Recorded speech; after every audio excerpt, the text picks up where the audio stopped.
જી નમસ્કાર મિત્રો, આજે આપણે રસોઈમાં બનાવીશું કાઠિયાવાડી બિસ્કિટ ભાખરી.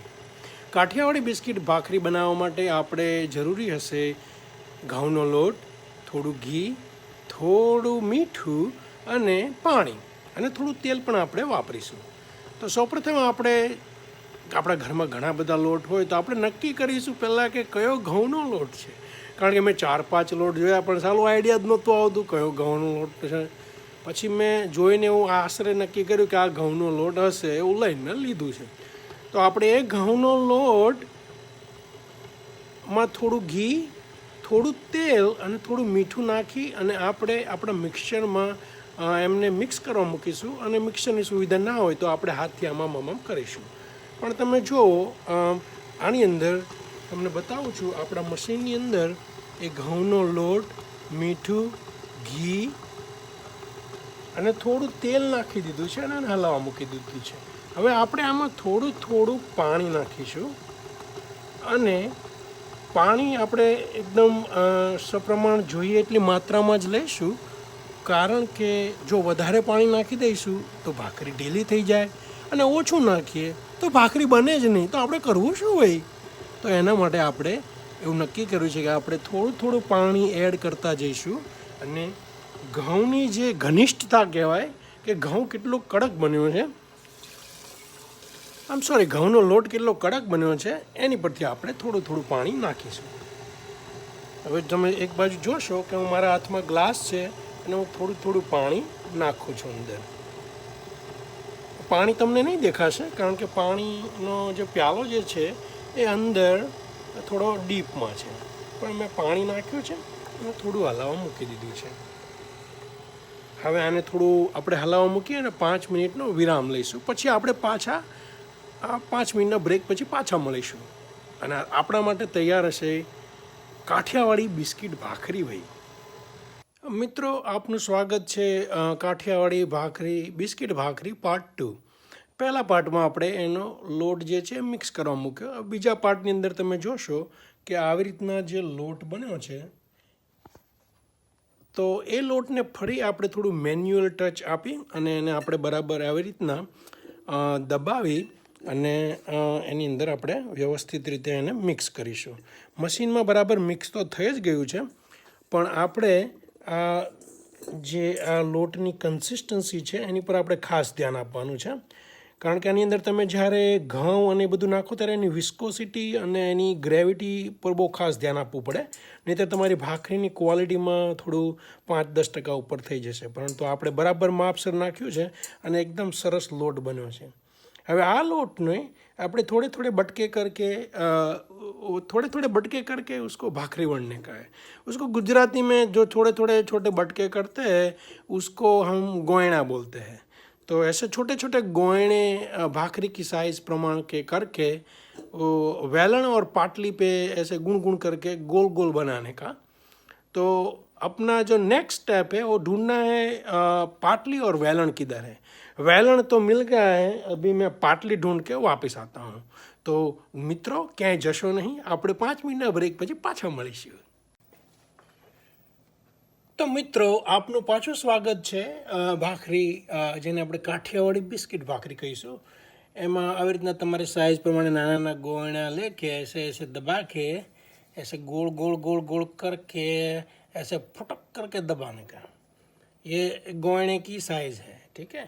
ऐसे गोयणे करते जाने के और अपनी भूख के अनुसार जो भाखरी का लोट है वो बांधने का और पड़ा रहे तो फ्रीज में वो थोड़ा ठंडा करके दूसरे दिन वापस यूज़ कर देने का.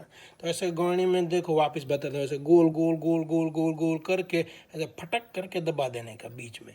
तो ऐसा गोल गोयणा हो जाएगा. तो अभी ये देख रहे हैं आप, 2 गोयणे हो गए हैं. अभी ऐसे तीसरा गोयणा करूँगा, चौथा गोयणा करूँगा. और तो जितना लोट है उतना गोयणा करके जाने का भाई, घबराने का नहीं. ऐसे गोल कर फटाक कर देने का, ऐसे गोल बनाने का, ठीक है.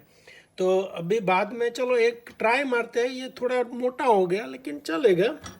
तो ऐसे जो गोयणे हो गए, बाद में ये इसको वेलन बोलते हैं. गुजराती काठियावाड़ी बायड़ी ये वेलन मारती भी बहुत है, लेकिन हम यहाँ भाखरी बनाएंगे. जिसके लिए इसका हमने यूज़ किया है। तो ऐसे ऐसे एक एक करके ऐसे करने का, बाद में फेरो देने का तो गोल बढ़ेगा। ऐसे ऐसे करते जाने का, ऐसे गोल गोल फेरवते जाने का। हाँ भाई, वरना एक तरफ लंबा एक तरफ चौड़ा, ऐसे परफेक्ट गोल भाखरी नहीं होगी ना। तो ऐसे गोल गोल गोल करके ऐसे गोयना पे वो जो करके ऐसे, हाँ ऐसे फर फर करके इसमें वणने का, उसको बोलते हैं, इस प्रोसेस को बोलते हैं भाखरी वणन प्रोसेस। तो अभी मैं वणते जाता हूँ। अभी देखते हैं इसमें कितना दम है, और ये भाखरी गोल रहती है, चौरस रहती है या ट्रायंगल रहती है, उससे हमें कोई मतलब नहीं है, लेकिन गोल रहे तो दिखने में अच्छा लगता है। तो ऐसे वणते जाने का, ऐसे गोल गोल गोल करते जाने का, ऐसे चारे बाजू उसका इसका मेन जो फंडामेंट्स है वो थिकनेस है। वो उसकी थिकनेस हर तरफ सेम रहनी चाहिए। अभी कुछ लोग जो नए नए लोग होते हैं वो पूछते हैं कि ऐसे थिकनेस सब जगह एक ही क्यों रहनी चाहिए। तो वो जो न्यू बिगिनर्स होते हैं उसके लिए यही जवाब है कि ऐसे करने से भाखरी अच्छे से चढ़ेगी, पूरी भाखरी सेम चढ़ेगी, वरना एक साइड कच्ची रहेगी एक साइड पक्की रहेगी, तो ऐसा कच्चा पक्का मज़ा नहीं आता है। तो ऐसे वणते जाते हैं। और मैं थोड़ा स्मार्ट हूँ, इसलिए मैंने क्या किया है कि वो दूसरी तरफ ये पैन है उसको वार्म करने रख दिया है। तो जैसे ही हमारे यहाँ भाखरी वण जाएगी, वहाँ से यहाँ से सीधा वहाँ ट्रांसफ़र, जैसे हम प्रिस्क्रिप्शन ट्रांसफ़र लेते हैं वैसे हम ये ट्रांसफ़र कर देंगे। तो अभी ऐसे गोल गोल गोल करके घूम घूम करके मस्त भाखरी बनाने की। और थोड़ी पतली रहे तो मेरे को पतली भाखरी थोड़ी ज़्यादा पसंद है, क्योंकि वो चढ़ जल्दी जाती है और काची काची ओछी रहती है।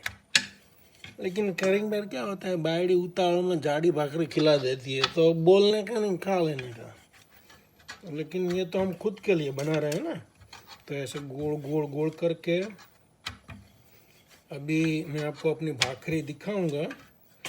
ये जो भाखरी है वो भाखरी देखिए आप, ये एकदम सी गोल सी, लेकिन थोड़ी साइड में चौरस है, लेकिन चल जाएगी। तो अभी ये भाखरी ऐसे लेके ऐसे ये भाखरी ऐसे फटाक करके बीच में डाल देने की। तो ऐसे बीच में डालने की और देखने का कि वो चढ़ जाती है, उसको फेरवने का, उसको दबाने का।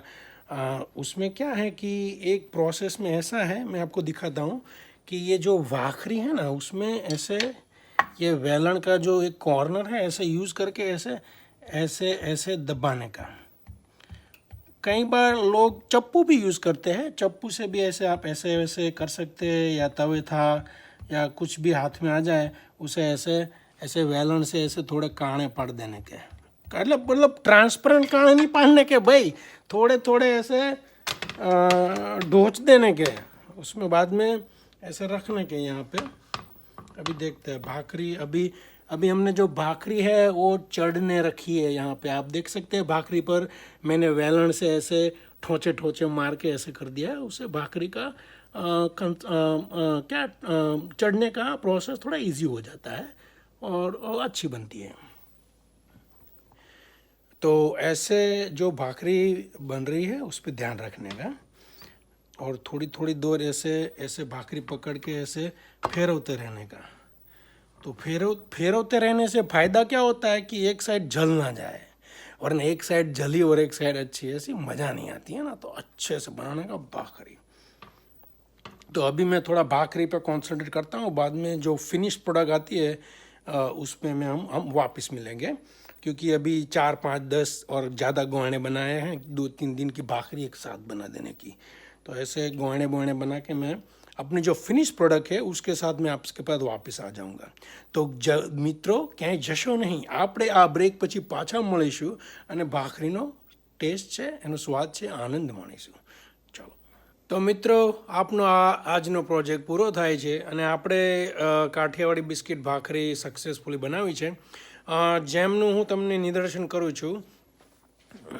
આ તમે જોશો અમે ટોટલ આમ તો 4 બનાવી છે, પણ અહીંયા તમે 2 ભાખરી જોશો, વાલોર પાપડીનું શાક, શ્રીખંડ અને ગુંદાનું અઠાણું. આટલી વસ્તુ લઈને આપણે જમવા બેસીશું. ભાખરી એકદમ સરસ બની છે અને મજા આવશે ખાવાની. તો આજે આપણે આપણા હાથની જ ભાખરી બનાવેલી એનો આનંદ લઈશું.